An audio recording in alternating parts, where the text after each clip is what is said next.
While he was in one of the cities, there came a man full of leprosy, and when he saw Jesus, he fell on his face and begged him, Lord, if you will, you can make me clean. And Jesus stretched out his hand and touched him, saying, I will, be clean. And immediately the leprosy left him, and he charged him to tell no one, but go and show yourself to the priest and make an offering for your cleansing as Moses commanded, for a proof to them.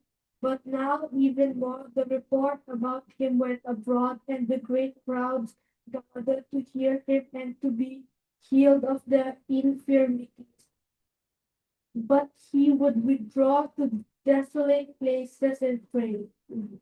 Okay, kaya pala po ng Panginoon sa kanyang salita. Every manalangin, Lord, salamat po sa time na to. Salamat po for giving us another Lord's Day na galing po sa amin upang maranasan po namin ang kapayapaan na mula sa inyo. Salamat po sa hope na meron kami sa aming Kristo. Salamat, Panginoon, sa salvation na bakit kami nandito dahil bunga kami ng inyong pagpapatawad. Totoo po yung aming ginamit. Salamat po sa inyong sa dulang biyaya sa amin. Kahit kami po yung pinakamakasalanan sa mundong ito, kami po inabot ninyo ng inyong biyaya, Panginoon. Kaya salamat po sa dulang biyaya. Araw-araw namin naranasan. Sa amin pong Lord's Day, Panginoon, dayahan niyo po na maparman ng kanyang pag-aaral ng inyong salita. Salamat po sa team, sa beautification team na namuna sa amin, sa isang makalangit na awitan, maging ang pag-lead ni Miguel sa scripture reading. Lord, mag-glorify ka din naman namin sa pag-aaral ng salita. Maraming salamat po, maging ang internet connection. Kami po nga nilalapit sa inyo pa. Maraming salamat po sa pangalan ni Jesus. Amen. Amen. So, makakapula po tayo. Salamat po sa ating Panginoon. Ano? Yung binasa po ni Peter kanina ay sa Luke 5:12-16. Ano? So, knowing the context ng Book of Luke, pag narinig po natin yung Book of Luke, ano po, so, ang author mismo ay si Luke, na isang doctor, ano po, isang physician. So, yun yung kanyang career, ano. Kaya very special itong binasa ni Riel kanina dahil diniscuss ni Luke sa chapter na to na merong karamdaman ang isang tao na pinagaling. Salamat, Pas. Na nakaranas ng biyaya ng ating Panginoon. So, uh, bago siguro tayo pumunta sa ating pag-aaral, pwede po ba tayo magbigay ng 2 minutong panalangin sa kaliwat na sa kaliwat. Sige po, bago tayo magtuloy sa pag-aaral ng salita ng Panginoon. Sige po, mag-render tayo ng prayer sa kaliwat, sa kaliwat na sa kanan po natin.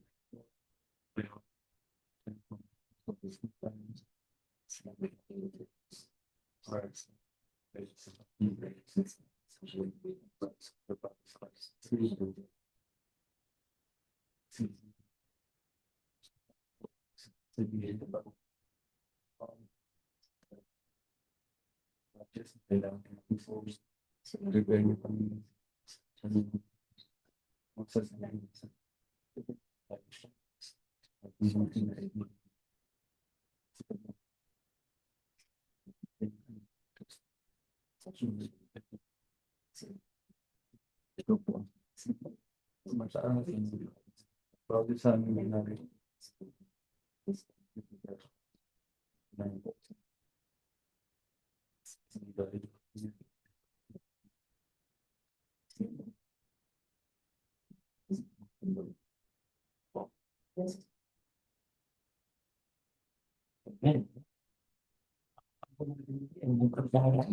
Pero start po tayo sa ating pag-aaral ng salita ng ating Panginoon.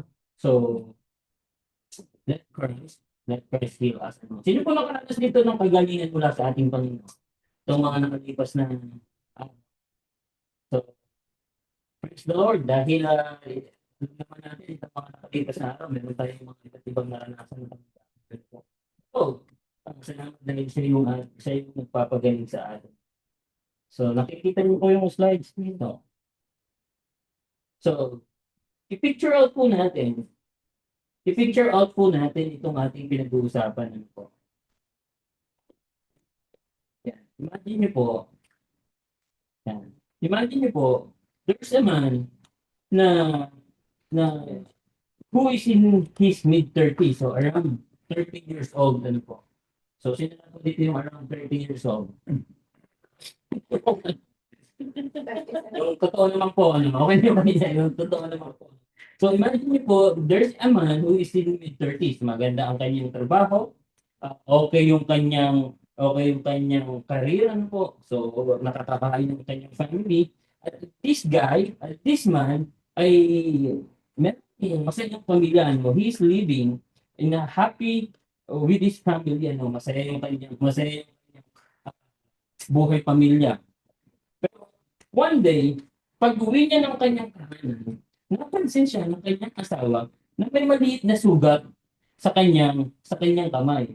So, nakita niya may sugat at tinanong siya, Daddy, husband, ano yung sugat sa kamay mo? Masakit ba? Ang sabi niya, hindi ko nga napansin yan. Ikaw lang ang nakapansin. So, sabi niya, baka simpleng sugat lang yan. Tapos lumipas yung maraming panahon o linggo, yung sugat na maliit ay lumaki na lumaki at nag-decide silang pumunta sa doktor at magkonsulta kung ano yung sugat na yun, bakit lumalaki. At sa pag-aaral ng mga espesyalista, imagine niyo po itong masayang lalaki, itong nasa magandang hanap buhay, ay biglang dindiagnose as merong leprosy o keto. Imagine niyo po yung lungkot, imagine niyo po yung bigat nito. At ang pinakamalungkot pa sa part na 'to, nung na-diagnose siya na meron siyang leprosy, na meron siyang karamdaman, immediately kailangan niyang umalis sa kanyang tahanan. Immediately kailangan niyang umalis sa kanyang tahanan, hindi niya puwedeng yakapin ang kanyang asawa, hindi niya puwedeng halikan yung kanyang mga anak, hindi puwedeng, hindi puwedeng magkaroon ng physical contact. Immediately kailangan niyang umalis sa kanyang pamilya. And I think ito yung isa sa pinakamalungkot na part, ano, yung imagine ko, 'di po ba yung kainitan ng COVID, 'di po ba yung bigla kang i-isolate, hindi mo mayakap ang iyong mahal sa buhay, hindi mo ma-comfort. Isa sa mga lungkot ng mga may ganitong karamdaman, ano po, yung hindi mo alam hindi mo maiyakap, hindi mo mako-comfort, yung physical na encouragement na kailangan mo, hindi mo mararanasan. Alam naman natin ano, na when we talk about leprosy, ito man ay hindi delikado, sabihin na natin, ito hindi nakakamatay. Pero ang pinaka-tinitake o pinaka ang inaalis ng leprosy ay yung pakiramdam. Ano, tanungin niyo nga po yung katabi kung may pakiramdam ka pa ba? Ano ba? Baka wala kang pakiramdam. So, sabi, ewan ko kung mag-a-agree ang mga medical, ano, na talagang hindi mo na mararamdaman kahit maghiwa ka ng kutsilyo, talagang kahit ikaw ay ah, ano man mangyari sa iyong balat, hindi mo na mararamdaman kasi meron kang leprosy. Ano, parang yung isang post, ano po, sabi nung isa, sana summer na lang daw. Nung summer, ang feeling niya, I wish it was colder. Nung winter naman, I wish it was warmer. Nung spring, neutral lang siya. Pero ang pinaka-request niya, araw-araw, I wish I was happy. Ano, sana masaya na lang ako. Hindi ko po alam yung sitwasyon natin ngayon. Hindi ko po alam kung ano yung pinagdadaanan natin. Pero pwede tayong makarelate dito sa tinatakil o nilok dito na isang mama na may leprosy. Kasi po, sa Bible, sa konteksto ng Bible, when we talk about leprosy, ito ay isang malaking problema. In fact, outcast ka nga dito eh. Pagka ikaw ay may sakit na karamdaman, ikaw ay hindi ka bilong, bawal kang makisalamuha, kagaya ng may ganito tayong gawain, bawal kang kamusta, talagang outcast. Parang ito na yung death sentence mo. Once na nagkaroon ka ng leprosy, diyan ka na mamamatay. Kaya itong leprosy sa Bible, biblically, ito ay big problem. Kaya nung inintroduce ni Luke, Dr. Luke, itong mama na to, hindi lang maliit na leprosy ang meron siya, kundi punong-puno ng leprosy. There came a man full of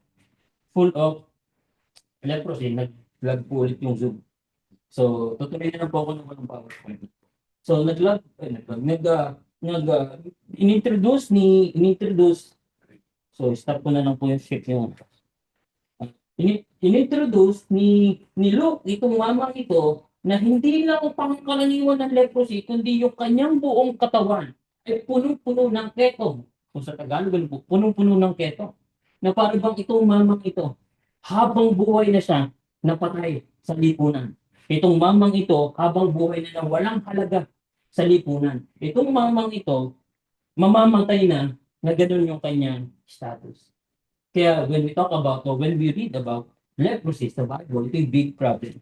Pangatlo, itong leprosy ay naglalarawan, sumisimbolo ng kasalanan ng tao. Ano po? Leprosy is a big picture of our sins in our lives. Yung leprosy po ay larawan ng kasalanan ng tao sa kanyang buhay. Ano po? Sabi nga ni Charles Spurgeon sa kanyang librong Healing of Naaman, leprosy is the type of sin. It is loathsome, it is spreading, it is incurable, walang gamot. And leprosy, it separates from God and man. So yung introduce ni Luke, itong mamang ito, there's a serious problem. Merong seryosong problema. At may seryosong pangangailangan itong mamang ito. Kaya nga, tatlong bagay ang makikita natin dito. Una, the request, the response, and the requirements. Ano po? Tatlong bagay ang makikita natin sa kwentong ito, sa 4 na verses na binasa ng ating kapatid na si Ria. The request, the response, and the requirements. Una, tingnan natin yung the request. Ano po?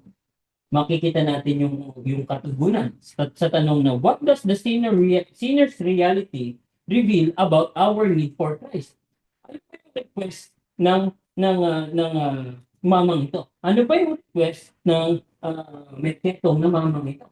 Ano yung reality ng kanyang request? Kung titingnan po natin, ano po, sa verse 12, ESV version, ang sabi ni Luke dito, and when he saw Jesus, he fell down on his face and begged him, Lord, if you will, you can make me clean. Ang ganda ng kanyang statement. Ang ganda ng kanyang panalangin. Lord, if you will, you can make me clean. Kung loloobin mo, Panginoon, kaya mo akong pagilingin. Di po ba, minsan, ang panalangin natin, Lord, dapat ganito yung ginagawa mo eh. Lord, dapat hindi ganito yung status ng buhay ko, dapat ito na lang yung paggawa mo eh. Dito sa panalangin na may karamdaman na to, ng mamang ito may keto, ng mama na to na walang pag-asa, itong mama na to na iniiwasan ng maraming tao, itong mamang ito na ayaw lapitan ng maraming tao, ang kanyang panalangin, Lord, kung kalooban ninyo, kaya niyo akong pagalingin. Kung kalooban ninyo, kaya akong pagalingin. Ano yung makikita natin na request niya? Una, yung pagtanggap sa kanyang sitwasyon, acceptance. Minsan ito yung mahirap sa atin eh. Kaya hindi tayo makamove on. Yung pagtanggap ng ating sitwasyon. Alam niyo yung term na denial? Minsan, denial na hindi natin tinatanggap yung isang sitwasyon na nasaktan tayo. Hindi natin yung tinatanggap yung isang sitwasyon na may problema tayo. Hindi natin tinatanggap yung isang sitwasyon na may nagawa tayong kasalanan. We are in denial. Pero sa sitwasyon ng mamang ito, naranasan niya. Kaya niya nasabi, Lord, if you will. Kasi tanggap niya sa kanyang sarili na meron siyang karamdaman. Tanggap niya sa kanyang sarili na ito yung status ng kanyang buhay. Alam niyo po yung katotohanan mula sa salita ng ating Panginoon, di po ba? Na lahat tayo, walang man tayo physical na leprosy, salamat sa ating Panginoon. Pero kung i-check yung ating mga puso, di po ba? Kung i-check yung ating buhay, baka masigit pa po sa leprosy ang makikita sa atin, kasalanan. Baka meron sa ating disobeying. Sinasabi ng Lord, ito ang gawin natin, hindi natin ginagawa. Sinasabi ng Lord, mag-serve tayo sa Kanya. Sinasabi ng Lord, magbasa tayo ng Bible. Hindi natin ginagawa. O meron sa atin, telling lies, pagsisinungaling, fighting, hate, pride, talking ugly, stealing, evil thoughts, cheating, talking ugly to someone, to the believers. We live with the sin problem in our hearts, in our At kailangan po natin tanggapin ang katotohanan na to. Nung pinanganak tayo sa mundong ito, ang gusto po natin ay ang kasalanan. Kasi tayo po ay makasalanan pinanganak dito. Pinanganak. Sabi dito sa isang quotation, we are all born with a deadly disease. The Bible calls sin. It causes us to be spiritual outcasts. So, no, ano yung request niya? Lord, tanggap ko yung aking sitwasyon, acceptance, and if you will, I can be healed ng acceptance. Pangalawa, makikita natin sa kanyang request, una, acceptance. Pangalawa, yung awareness. Nung may karamdaman siya, tinanggap niya yung kanyang sitwasyon, hindi siya lumapit sa mga priest. Hindi siya lumapit sa ibang tao. Sabi sa verse na binasa natin kanina, nung nakita niya ang Panginoong Hesus, lumapit siya sa ating Panginoong Hesus. Lumapit. Why? Kasi alam niya na kung meron mong magpapagaling sa kanya, yun ay walang iba kundi ang ating Panginoong Hesus. Ang tanong ko po sa inyo, pang ilan sa ating buhay ang Panginoong Hesus? Are we aware na ang kailangan natin sa mundong ito ay ang ating Panginoong Hesus? O hanggang ngayon nakadwell tayo sa ating trabaho na kailangan naman talaga natin para tayo mabuhay dito, bigay ng ating Panginoon. Are we aware na ang ating Panginoong Jesus ang nagpo-provide ng ating buhay, kaya tayo buhay ngayon? This guy, itong ating pinag-uusapan ng helpless, aware siya na kung meron mo siyang pinakakailangan sa buhay, ay yun ay walang iba kundi ang ating Panginoong Jesus. Acceptance, awareness, at makikita natin sa kanyang request ay yung action. The moment nung nakita niya ang Panginoong Jesus, hindi na po siya nagdalawang sabi, hindi na siya nag-alinlangan, lumapit kagad siya sa ating Panginoong Jesus. When he saw Jesus, he fell on his face and begged him. Mga kapatid ko sa Panginoon, wag nating sayangin ang mga sandaling nakikita natin ng ating Panginoon. Nakakausap natin ang ating Panginoon. Lagi ko nga sinasabi, di ba, yung sikat na quotation niya, sana kapag pwede na, pwede pa. Ang tanong, sana kapag okay ka na, pwede pa. Baka huli na ang bukas. Hindi natin tiyak ang bukas. Tama po ba? Hindi natin alam ang pwedeng mangyari bukas. Lagi naman natin sinasabi yan. Yung mga may gera, may iba't ibang nangyayari sa ating paligid. Sana, habang nakikinig mo pa ang tinig ng Panginoon, sumunod ka na. Amen? Habang nakikinig mo pa ang sinasabi ng Panginoong Jesus, hanggat meron pang buhay na binibigay sa iyo ang Panginoon, sumunod ka na. Sabihin niyo po sa iyong katabi, huwag ka nang mag-alinlangan pa. Sumunod na tayo. Kasi pwede pa. Binibigyan pa tayo ng pagkakataon ng ating Panginoon. Kaya nga, yung request, napakalaga. Yung reality ng ating sitwasyon, sa harapan ng ating Panginoon. Hindi ko po ito sinasabi, especially sa ating mga bisita, dahil kami po ay mababait. Hindi po. In fact, lahat po kami nabubuhay ng sa biyaya. Kami may mga pagkakamali din. Kami may mga pagkukulang din. Kung titingnan niyo po ang aming mga sarili, baka ma-discourage po kayo. Kami nabubuhay lang sa biyaya ng ating Panginoon. At under ng sanctification ng ating Panginoon. The response, what does the sinner's reality reveal about our need for Christ? Acceptance, awareness, and action.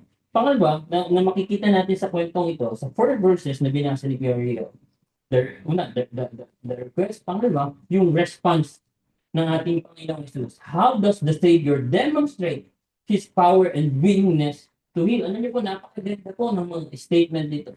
While he was in one of the cities, there came a man full of leprosy, and when he saw Jesus, he fell on his face and begged him, Lord, if you will, you can make me clean. Ito yung dalangin po, ito yung request ng may sakit. Ano niyo po yung sagot ng ating Panginoong Jesus? Verse 13, and Jesus stretched out his hand and touched him. Alam niyo po ba? Kaya pagalingin ng Panginoong Jesus yung leprosy na yun na kahit hindi niya hawakan eh. Kaya naman pagalingin ng Panginoong Jesus yung may sakit na yon kahit siya nasa malayong lugar. Bakit nandiyan ang Panginoong Jesus? Bakit nandun siya? Kasi alam ng Panginoong Hesus na kailangan siya ng mamang yun. Alam ng Panginoong Hesus na kailangan siya ng tao yun. In fact, yung word na stretch out his hand and touching, mabigat po yan sa original language na Grego. Sabi ng mga ilang translation, niyakap pa ng Panginoong Hesus itong mamang ito. Imagine niyo po, may ketong ito. Sa batas ng Jewish tradition, kapag humawak ka ng unclean na bagay o hayop, i-consider ka na ding unclean. Pero ang Panginoong Jesus, sa kabila ng dirindiri yung maraming tao sa kanya, sa kabila ng iniiwas na siya ng maraming tao, nandun ang Panginoong Jesus, niyakap niya itong mamang ito, niyakap niya itong may karamdaman na di ba, ito yung inamit natin kanina, niyakap mo ko sa aking karumihan at inibig mo ko nang hindi kayang pantayan. Ganito ang pagmamahal ng ating Panginoong Jesus. Gusto ko yung explanation ng isang theologian. Christ never heals anybody just to show others that He can heal. Hindi daw nagpapagaling ang Panginoong Jesus para ipakita sa mga tao na kaya niya magpagaling. Christ never heals anybody to attract attention or gain public fame. So hindi rin nagpapagaling ang Panginoong Jesus para siya maging viral lamang. No, He simply wanted to show love to the leper. Christ was not scared of his sores or put off by his rotting flesh. The touch of Jesus said, I am here with you. I sympathize with you. And when no one else does, I understand. And I love you. I love you. I am here with you. I sympathize with you. And when no one else does, I understand. And I love you. Yung pagpunta daw po ng Panginoong Jesus doon, sa mamang may karamdaman din, ay pagsasabi ng Panginoong Jesus, narito ako sa iyo, niyayakap kita sa iyong karumihan, pinapatawad kita, naunawaan kita, at mahal kita. Mahal kita. Alam niyo po yung ginawa ng ating Panginoong Jesus? That's the pure gospel. That's the pure gospel. Hindi po tayo deserve sa kung ano meron. Amen po ba? Wala ni isa sa atin ang karapat-dapat. Pero sa habag, awa at biyaya ng Panginoong Jesus, inabot niya tayo sa ating kahinaan, sa ating mga kakulangan, sa ating mga limitasyon. May Diyos na nagmahal at nagpatawad sa atin. At anong sabi niya? Hindi niya lang in-stretch yung kanyang kamay, hindi niya lang hinawakan, hindi, in-affirm ba ng Panginoon, I will be clean. Papagalingin kita.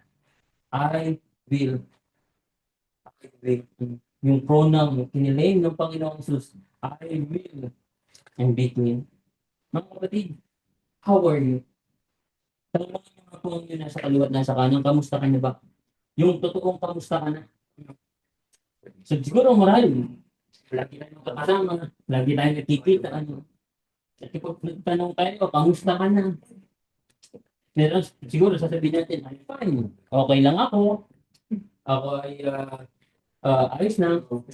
Pero sa puso, deep inside, broken, sad, lonely, upset, ano po, depressed.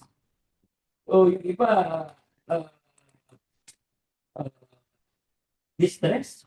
Merong horrible na pinagdadaanan.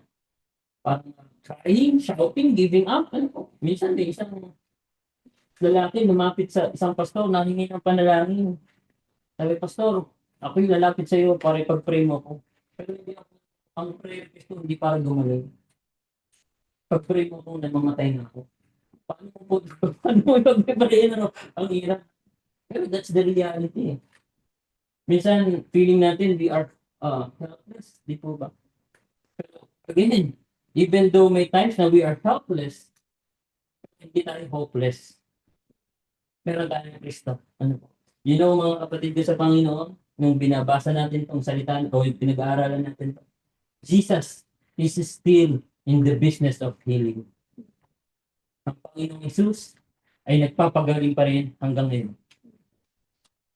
Sa mga panat nating nakaraan, sa mga sugat na meron tayo, sa mga sandaling hindi na natin kaya, ang Panginoong Jesus is still in the business of healing. At gusto kong sabihin ulit yung basahin ulit. I am here with you. I sympathize with you. And when no one else does, I understand and I love you. I love you. Marami pong verses sa Bible na nagpapatunay na nagpapagaling ng ating Panginoong Yesus. Siya yung Jehovah Rapha, Exodus 15:26, for I am the Lord who heals you. Psalm 103, so to 3. Bless the Lord, O my soul, and forget not all benefits, who forgives all your iniquity, who heals all your diseases. Jeremiah 30, verse 17. But I will restore you to health and heal of your wounds. 1 Peter 2:24. By his wounds you have been healed. You have been healed. Charles Spurgeon once said, a broken heart is best healed by a touch of the pierced hands of Jesus. Jesus. Alam niyo po, pag honest yung ating paglapit sa ating Panginoong Hesus, kapag in-accept natin yung katotohanan, pag aware tayo, ang kailangan lang natin sa mundong ito yung Panginoong Hesus. At meron tayong action na talagang hindi natin pababayaan yung pagkakaroon po ang tugon ng ating Panginoong Hesus sa atin. I will and be clean. I will and be clean. Na kahit ano pa yung ating mga nakaraan, ano pa yung nagawa nating kasalanan, once na totoo yung ating repentance, once na totoo yung ating paglapit sa ating Panginoon, ang sabi sa atin ng Panginoong Jesus, I will and be him and be him. Pangatlo, na makikita natin sa kwentong the request. Pangalawa, the response. At pangatlo, yung the requirements. Yung the requirements. What does the Savior demand of those who heals? Ano yung dinidemand naman ng ating tagapagligtas o ng Savior sa mga nakaranas ng kagalingan? Ano po, madali kasing sabihin ngayon. Naramdaman ko naranasan ko yung pagpapatawad ng Panginoong Jesus, Kristiyano na ako. Madaling sabihin yun eh. In fact, yung word na Christian, parang cliche na lang yun eh. O if I may say, parang nako-commercialize na lang yun. Na Kristiyano ako. Pero ang problema, ginagawa ba naman talaga natin yung pagiging Kristiyano? Di po ba? I believe, sa kwentong ito, hindi lang yung Pariseo ang natuto. In fact, kung titingnan niyo po ang konteksto nito bago mag-verses 12 to 16, yung context nito, itinawag niya yung kanyang mga disciples, yung apat na disciples. At meron siyang tinuturo doon sa mga disciples. Paano kayo maging Kristiyano? At ang ibig sabihin ng Kristiyano ay ganito. Dapat may puso ka na nagmamahal sa mga hindi ka ibig-ibig. Tinuturuan ng Panginoong Hesus yung kanyang mga disciples na ito dapat ang ginagawa ng Kristiyano. Pupuntahan niyo yung mga taong hindi ka ibig-ibig. Papatawarin niyo yung mga taong hindi ka patawad.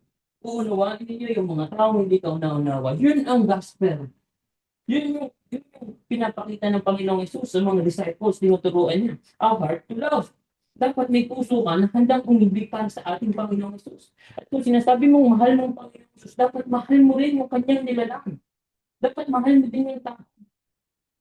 Dapat mahal mo rin yung mga tao. Walang pag-asa, yung mga tao. Yung feeling nila, wala nang tutulong sa kanila. Yung mga taong umiiyak, dapat yun yung ginagawa mo. Kristiyano ka. And I believe, kaya may global connection to buy para ipadala yung gospel sa mga nandito sa UAE, especially sa mga taong nawawalan ng pag-asa, sa mga taong nalulungkot, sa mga taong hindi na alam ang mangyayari bukas. Kaya ano yung dinidemand ng Panginoon Jesus? Dapat meron po tayong puso na handang umibig. Dapat yung mamahalin natin eh, hindi lang yung gusto natin. Madaling mahalin yung gusto natin eh. Di po ba? Madaling gustuhin yung gusto, madaling gustuhin yung gusto din tayo. Pero paano naman yung hindi tayo gusto? Paano naman yung hindi tayo mahal? Again, the word Christian, mabigat po yun. Hindi yun basta salita lang. Yun ay may kasamang application. In fact, the word Christian, may Christ yan. Di po ba? Pag-isper natin. At iniingatan ang pangalan ni Kristo sa ating buhay. Iniingatan. A heart to love. Pangalawa, na tinuturo ng Panginoong Jesus, sa kanyang mga nakaranas na kagalingan, a heart to love, mga a hand to serve. Dapat bukas lagi ang ating mga palad para at wala tayong pinipili. In fact, sa Book of James, di po ba, dinidiscourage ni James yung mga favoritism. Dapat walang paborito sa loob ng simbahan. Pantay-pantay ang pagtingin, pantay-pantay ang pagmamahal. Yun po. At no, makikita natin dito yung pag-asa. Hope to share. A heart to love, a hand to serve, and a hope to share.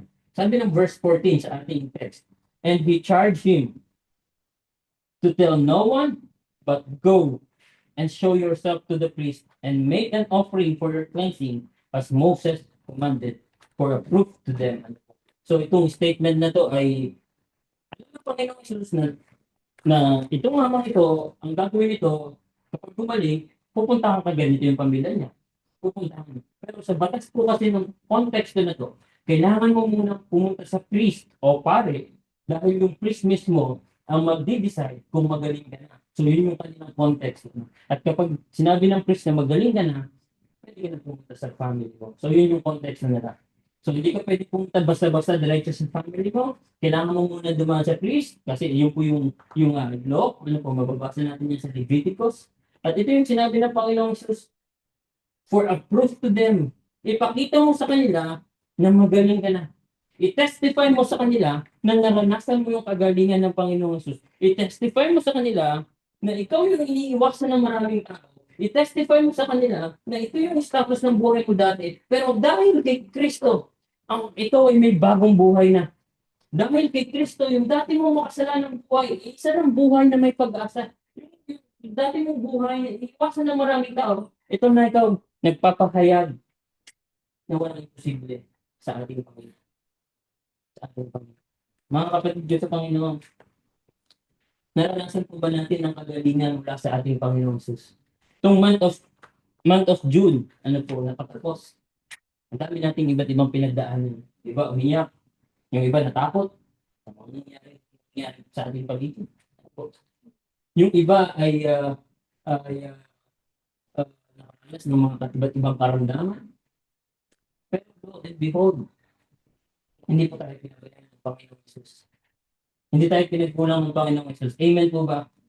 Kaya kung meron tayong simple applied obedience sa isang mensaheng pinag-uusapan natin, una, be honest with the Lord. Maging tapat po tayo sa ating Panginoon. Mga kapatid, kung merong dito na hindi natin pwedeng maloko, walang iba kundi ang ating Panginoon. We need to be honest with the Lord. Dapat yung repentance natin, totoo po, acceptance, and dapat aware tayo ng ating kailangan sa mundong ito ay ang ating Panginoon. Pangalawa, be grateful to the Lord. Una, be honest with the Lord. Pangalawa, be grateful. Magpasalamat po tayo sa ating Panginoon araw-araw. Sa kaligtasan, sa biyaya, at sa pag-iingat ng Panginoon, sa protection, sa mga sitwasyon natin, be grateful. In fact, sabi sa 1 Thessalonians, po, magpasalamat tayo lagi. At pangatlong applied obedience natin. Yamang naranasan natin yung biyaya ng Panginoon. Be servant of the Lord. Una, be honest with the Lord. Pangalawa, be grateful to the Lord. At pangatlo, be servant of the Lord. Of the Lord. Mga kapatid, habang pwede pa, sumunod na natin. Mahirap din na kapag ang Lord pag pinalo pa tayo ng Panginoong Jesus bago tayo sumunod, di po ba? Pwede pa, sumunod na tayo sa Panginoon. Kapag pwede pa, lumapit tayo sa Panginoon. Pwede pa, maging honest tayo sa ating Panginoon. Alam niyo po, ulitin ko, yung sinabi ko kanina, Jesus is still in the business of healing. Ang Panginoong Jesus pinagpapagaling pa rin. Ito man ay emosyon, ito man ay sa mental natin, ito man ay sa mga relasyon, Jesus is still in the business of healing. Pero higit sa lahat, kung ito man ay spiritual, papagaling po ang ating Panginoong Jesus. At At hayaan niyo po, nang sabihin mismo ng Panginoong Hesus sa ating buhay, I will and be glad. I will and be glad. Tayo po ay manalangin. Lord, salamat po sa time na to. Gusto po namin maging honest sa inyo. Sa aming mga damdamin. Tama po yung panalangin ni Pastor Joel kanina. Dito po nakatingin sa bilang namin. Nakatingin ka sa puso namin. Alam niyo po sa amin, kalagitnaan yan, kasama sa mga nasa online, kung meron man po sa amin na sugatan ng puso, kung meron man po sa amin na mabigat ang damdamin, kung meron man po sa amin na may hindi pa napapatawad, Panginoon, nahihirapang magpatawad. Kung meron man po sa amin na pakiramdam po namin, wala na kami pag-asa. Lord, gusto po namin maging honest sa inyo. Kagaya po ng panalangin ng mga ito, kung loloobin ninyo, Panginoon, ay mararanasan po namin ang kagalingan. Kaya Lord, sa kalagitnaan po ng aming pagsamba sa pamamagitan ng mga pag-aaral ng inyong salita, hindi po namin nilalayo ang aming sarili dito sa character na aming pinag-aralan, Panginoon. Kami pong lahat ay guilty dito. We are sinners, Panginoon. And again, we want to be honest before you. Pero salamat po sa aming Panginoong Jesus na once na kami po ay lumapit ng totoo, wagas na aming puso, nagiging-laan ng inyong pagpapatawad. At Lord, kayo po ang mag-heal sa bawat emosyon na nasaktan, sa bawat relasyon na nasira, sa mga nadamdaming nasugatan, Panginoon. Higit sa lahat, sa mga buhay spiritual namin na napapabayaan namin, Panginoon. Kayo po ang mag-heal. Alam po namin na kayo nakikinig. Alam po namin, Panginoon, kagaya ng aming natin, na kahit napakarumi namin, Panginoon, kami inibigay. And when no one else does, may Diyos po kami na nagmamahal sa amin. Kaya Lord, hayaan niyo po na may pamumuhay din namin, pagpapatawad niyo po sa amin. Hindi lang po sa salita, kundi sa gawa din, Panginoon. Hayaan niyo po na maingatan namin ang Kristo sa aming puso, sa mga sandaling hindi kami magkakasama, sa mga sandaling hindi kami nasa labas kami, Panginoon, iba ang kasama natin. Lord, hayaan niyo po na maingatan po namin ang pangalan ng aming Panginoong Jesus na aming tagapagligtas. Kaya maraming salamat po sa oras at sa araw na ito. Hayaan niyo po maibalik namin ang aming mga pasasalamat sa inyo sa patuloy niyo pong pagmamahal, pagpapatawad, sa biyaya ninyo, at sa inyo pong labis na binibigay na pag-asa at kapayapaan sa buhay ng bawat isa. Maraming salamat po sa pangalan ni Jesus. Amen. Amen.